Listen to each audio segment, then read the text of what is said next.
here at EAA AirVenture Oshkosh 2018, moving toward the end of a wonderful week. We've had nice weather, lots of flying, lots of vendors, lots of people here this year.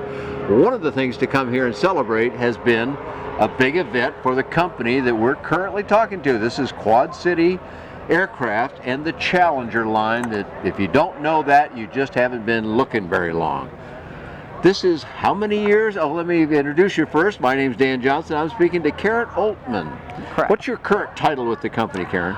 General Manager. General Manager. Okay, that makes you a very important person then. Yeah. A VIP in the Quad City Aircraft Company. So, Karen, tell me a little bit about 35 years of this company now. That's a pretty exciting number to reach. Oh, it is. It's dramatic, and under the same ownership at the same time.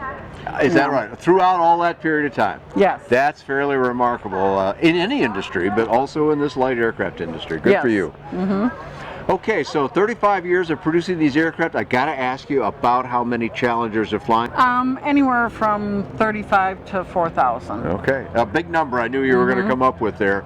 Makes Challenger one of the more produced aircraft in the light aircraft space, but also in almost any space. There's not too many companies that have bigger numbers than that. Very limited number.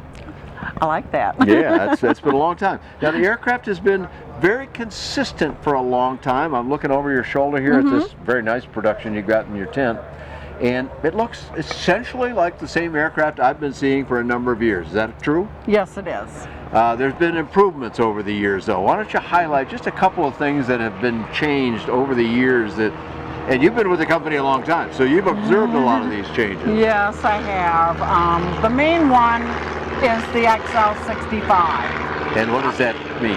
Well, it's the newest model that we came up with for the LS, or for the Light Sport. Okay. It has solid spring aluminum gear legs, so we have eliminated the cross cables and the drag cables. Okay. It has a larger tail for the yaw. You don't need the side vent or side fins or anything like that for it anymore. Okay. So even a larger tail. Yeah, there were people over the years that said it really needs a larger tail, and you've addressed that. Yes, we have. Okay. And made the fuselage just a little bit wider. Okay. Not much, but just a little bit. Mainly with the way we bend the tubing and stuff. Okay. Yeah, I'm looking again over your shoulder. All plexiglass covering there. I mean, tremendous visibility, but it's an enclosed aircraft. Yes. With a door on the right side of the aircraft, so you enter on that side. Throttles and stuff, as I see, are on this side, so that way they don't get bumped.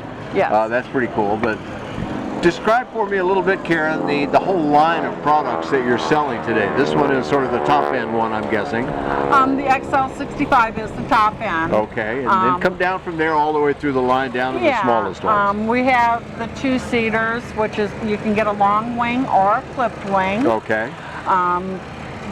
503s if you can find one, but 582 is what we offer now. Okay. The dealers or customers can do pretty much whatever they want. It's a home-built kit, so they can build it any way they like. Yeah.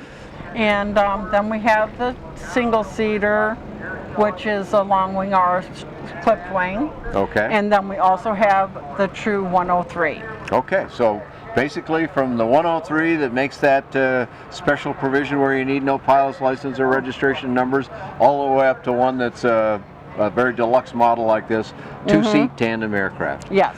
Okay, great.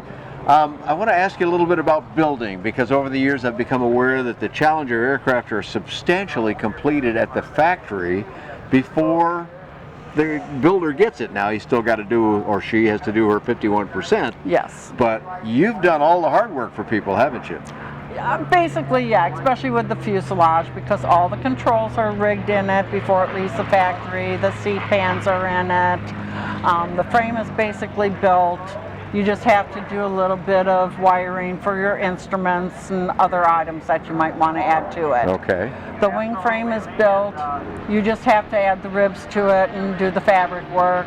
The tail section is built. You just have to put the, smooth out the edges of the gussets and pull the fabric over, and so it's really pretty pretty easy.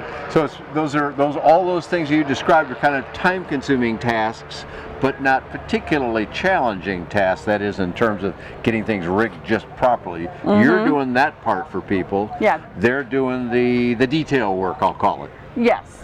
And so what's a typical build time on one of the kits for a, I know that number varies a lot by personal aptitude and time available and things like Yes. that, but people need to get in the ballpark, so just get us in the ballpark. On average, it's about 300 hours. 300 hours, okay, so not very long, and you have a lot of experience at supporting builders, is that right? Yes, and our dealers do a lot of work for us also. Now, can they help people through builder centers or things like that? Does that happen? Some dealers do builder assist, Okay. and some dealers build them for the customers, but then they have to come back to the dealer to do any work on them, or their AMPs or their annuals or anything like that. Sure, okay, I understood.